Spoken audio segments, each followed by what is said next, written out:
ఒక్కడు సమజ్దారు లేడు, ఒక్కడు కూడా దేవుణ్ణి ఎత్తుకున్నాడు వాడు కాది. కాబట్టి తండ్రి ఇదిగో నేను అయ్యా ఇప్పుడు సమర్పణ చేసుకుంటున్నాను.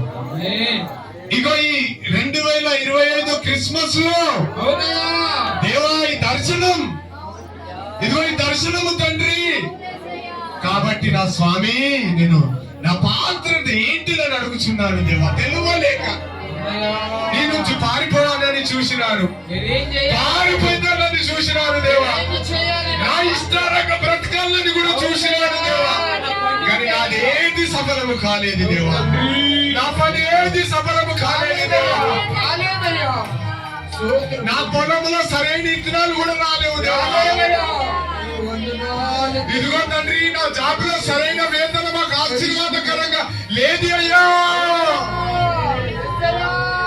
నాకెందుకో చేసే పనులు మిగులుబాటు కూడా లేదు స్వామి. కారణం ఏంటిదంటే నేను సరైన పాత్రలో లేను దేవా. నువ్వు నిలబెట్టిన జాగలో లేను అయ్యా దేవా. నువ్వు నిలబెట్టిన జాగలో లేను. నేను ఇదిగో నువ్వు పెట్టిన గీతలో లేనయ్యా. నేను అటు దొరుకుతాను, అటు దొరుకుతాను దేవా.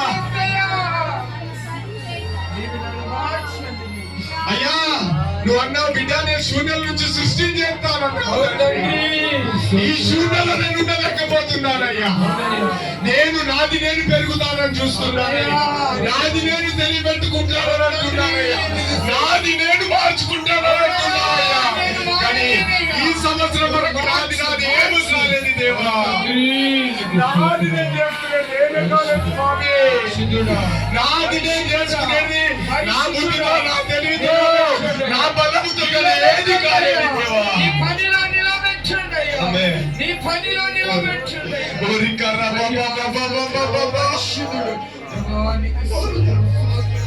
దేవా నాది నేను ఏమీ చేసుకోలేను ఈ దినాలు. కాబట్టి ఇదిగో తీర్మానం చేస్తున్నానయ్యా. నేను ఒప్పుకుంటున్నానయ్యా. నా హృదయాన్ని బదులుపరచండి స్వామి. ఈ బండలాంటి హృదయాన్ని తీసివేయి దేవా. మాంసలాంటి హృదయాన్ని ఇయ్యండి దేవా.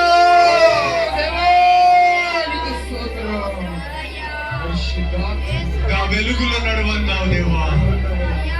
నా వెలుగులో నడవన్నావు దేవా. జ్ఞానుల ప్రయాసము సంవత్సరం ఉండవచ్చు. నీ ప్రయాసం సంవత్సరం వెళ్ళక ముందే నువ్వు శిశువుని చూడగలుగుతావు. నీ కుటుంబంలో ఆశీర్వాదం దిగగలుగుతుంది.